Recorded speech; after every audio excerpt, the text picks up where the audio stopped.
સુરતની નવી સિવિલ હોસ્પિટલમાં હવે અદ્યતન પોસ્ટમોર્ટમ બિલ્ડિંગ બનવા જઈ રહ્યું છે। રૂપિયા 3.6 કરોડના ખર્ચે તૈયાર થનાર આ બિલ્ડિંગમાં 75 ડેડ બોડીની ક્ષમતા સાથે આધુનિક સુવિધા ઉપલબ્ધ કરાશે।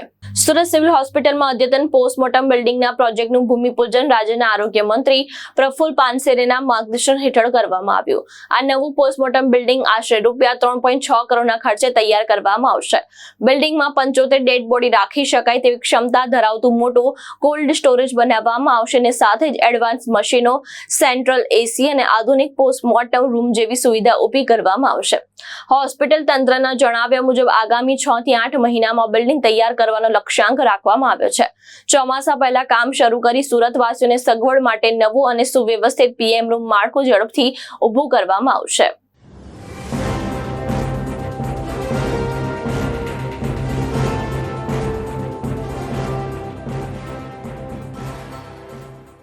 ભાવેશ ઉપાધ્યાય, દ્રષ્ટિકોણ ન્યૂઝ, સુરત।